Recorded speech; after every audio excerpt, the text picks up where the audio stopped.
Fala galera, tudo bom com vocês? Bom, na aula de hoje nós vamos dar continuidade ao nosso estudo da aula passada, do reino plant, e vamos começar a ver os principais grupos dentro da parte da botânica. Então, o primeiro grupo que nós vamos estudar é o grupo das briófitas. São as plantas mais basais que a gente encontra ali justamente no reino plant, beleza? Então, quais são as características gerais desses organismos, das briófitas? Quais são os organismos que formam esse grupo de briófitas? Ele é formado pelos musgos, pelas hepáticas e pelos antóceros. Vocês podem ver aqui na imagem um representante que é justamente o musgo. E eles são plantas, gente, que são de pequeno porte, tá bom? São plantas bem pequenininhas. O maior musgo que se tem registro aqui nesse grupo, ele tem mais ou menos de 20 a 25 centímetros.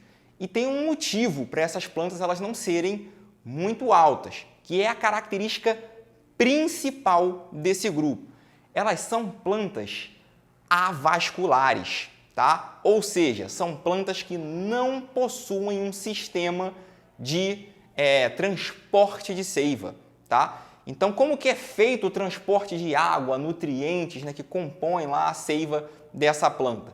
Ele é feito de célula a célula, vai passando de uma célulazinha para outra. Então, é um transporte que é extremamente lento. Então, para compensar esse transporte lento e essa ausência de vasos condutores de seiva, elas são pequenas, que aí, dessa maneira, o transporte pode ocorrer de maneira mais eficiente. São plantas também, gente, que elas não têm adaptações para resistir a ambientes muito secos.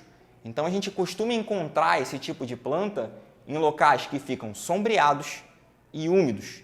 Elas não podem ficar expostas ao sol por muito tempo, porque elas não têm uma característica que a gente vai ver na aula de tecidos vegetais, que é a presença de um revestimento da epiderme chamado de cutícula, que é uma proteção contra a perda de água. Então, a gente sempre está encontrando em ambiente sombreado e também em ambiente úmido.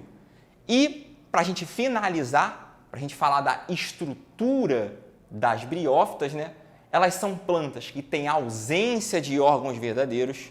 Então, não é certo a gente dizer que uma briófita tem folha, que tem caule, que tem raiz, tá? São órgãos falsos, isso não aparece ainda nesse grupo de vegetais, tá?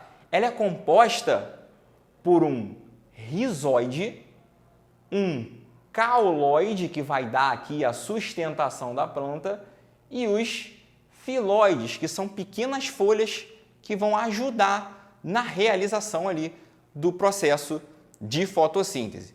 E aí, lembra que eu falei para vocês que toda planta ela tem uma fase gametofítica e uma fase esporofítica, o gametófito e o esporófito, Nas briófitas, o gametófito ele vai ser a fase dominante ou duradoura do ciclo de vida dessas plantas. O que isso quer dizer? Que é a fase que vai durar mais tempo durante o ciclo de vida dessas briófitas aqui. O rizoide, o cauloide e o filóide, eles fazem parte do gametófito. Já esse pedacinho aqui de cima, que é formado pelo pé, a haste e a cápsula, ela é a fase esporofítica, ela é o esporófito da planta. E o esporófito nas briófitas, ele é passageiro ou uma fase temporária.